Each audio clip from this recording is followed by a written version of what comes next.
के स्वाभिमानी बने।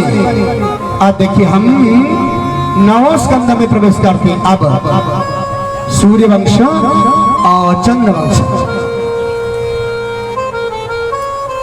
और भगवान सुखदेव जी राजा परीक्षित को कथा सुनाते जा रहे हैं। परीक्षित भगवान ने अवतार 24 ही वंदनीय हैं, लेकिन मानव चरित्र जो जुड़ा हुआ है वो 2 ही अवतार है। मानव में जो चरित्र जुड़ा हुआ है, राम कृष्ण 2 ही कहे अंतर नहीं में, इनके नयन गंभीर है, इनके चपल विशेष। राम कृष्ण 2 एक ही है, अंतर नहीं है। डॉक्टर सज्जन, राम भगवान और कृष्ण भगवान एक ही हैं, और केवल अंतर क्या है, राघवेंद्र के नेत्रों में गंभीरता है और भगवान कृष्ण के नेत्रों में चपलता है, चंचलता है। नटखट नागर नंदा, नटखट है ना भगवान और चंचल है ना भगवान श्री कृष्ण, इतना ही फर्क है।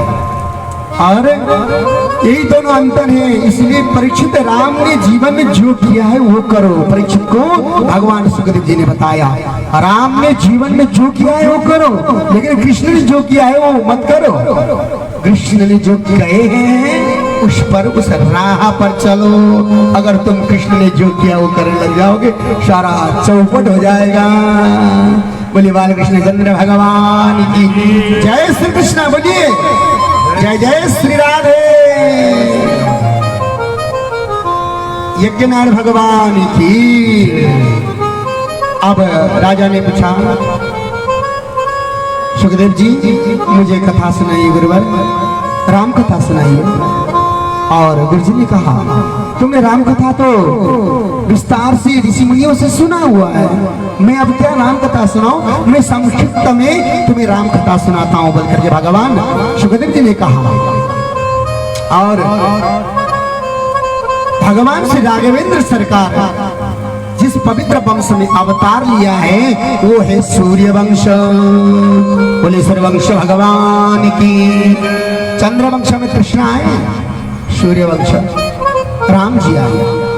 और जैसे सूर्यवंश कहते हैं नारायण के पुत्र ब्रह्म हुए, और ब्रह्म के पुत्र मरीचि, मरीचि के कश्यप हैं, और कश्यप के पुत्र सूर्य हैं। सूर्य को कहते हैं विवस्वान। एक वास्तविक नाम भगवान सूर्य के विवस्वान है। और विवस्वान सूर्य वंश में उनसे ही प्रारंभ हुआ। विवस्वान के द्वारा जो पुत्र उत्पन्न हुआ वह वैवस्वत मनु, जिसको कहते हैं, हम मनु के संतान है ना, हम लोग सभी मनु के संतान है। मानव जितने भी हैं वो सब मनु के संतान है। और वैवस्वत मनु कहते हैं महाराज के पुत्र सुद्युम्न हुए, वैवस्वत मनु के पुत्र सुद्युम्न हुए। और सुद्युम्न अपने गणों के साथ, अपने सैनिकों के साथ विचरण करने के लिए वन की ओर चल दिए। देखिए तो, और कहाँ गए, जहाँ भगवान शंकर जी और पार्वती विराजमान है। वो इलावर्त क्षेत्र कहते हैं जिसको, जो भगवान अपनी गोद में पार्वती को लेके बैठे हैं और मधुर मधुर वाणी में बात कर रहे हैं शंकर जी पार्वती से। और उसी समय वो इलावर्त क्षेत्र में सुद्युम्न पहुंच गए अपने सैनिकों को लेकर के, और अपने गणों को लेकर के पहुंच गए। और माता पार्वती बड़ी रूठ गई, अरे भोले क्या हो गया, ये तुम्हारे क्षेत्र में क्यों आते, बिना पूछे चल दिए, पूछ उठा के चलती, ये क्या हुआ। अब भगवान ने उनको श्राप दे दिया, जाओ तुम कन्या हो जाओ, तुम स्त्री हो जाओ। जैसे ही सुद्युम्न, देखिए न कैसी बात, वो स्त्री हो गए। भगवान के उस जगह में पहुंचा और भगवान ने कहा जाओ तुम स्त्री हो जाओ। और उनके सैनिक भी जितने थे सखा बन गए, सखी बन गई। और जितने गण थे वो भी सखी बन गए। और उनके पिता को बड़ा चिंतित हुआ। अरे महाराज वशिष्ठ जी, गुरु जी, कुछ करो, कुछ तपस्या करो, मेरे पुत्र स्त्री बन गए, मेरे सैनिक पुत्रों के सैनिक सारे सखी बन गए, कुछ तो करो, कुछ तपस्या करो। घोर तपस्या में बैठ गए वशिष्ठ जी, भगवान की तपस्या, भोले बाबा की तपस्या में बैठ गए, क्योंकि अब तो ये स्त्री बन गए, अब इनको पुत्र बनाना है। तो भोले बाबा की तपस्या में, घोर तपस्या में बैठे भगवान भोले बाबा प्रकट होकर के बोलने लगे, अरे बोलो वशिष्ठ जी क्या बात है। तो वशिष्ठ के भविष्य मनु के जो पुत्र है ना, वो पुत्री बन गए हैं, आपकी कृपा से इनको पुत्र बना दीजिए, और सारे सैनिक वो सखी बन गई है, उनको सैनिक बना दीजिए आप। जब भगवान से वशिष्ठ जी ने कहा, नहीं नहीं, अब ये नहीं होगा, ये पुत्री बन गई है और इनको हम अब नहीं कर सकते कुछ। भगवान भोले बाबा ने कहा तो जिद करने लगे, नहीं नहीं, मैं आपके चरण में वंदन करता हूँ, आपके चरण में गिर करके, और भगवान की सेवा करने लगे। वशिष्ठ जी कहते हैं कोई बात नहीं, ठीक है। तो फिर 6 महीने पुत्री और 6 महीना पुत्र बनेगा, ठीक है, जाओ। और इधर पिताजी को बड़ा कष्ट हुआ, पुत्र कहाँ गए, पुत्र कहाँ गए।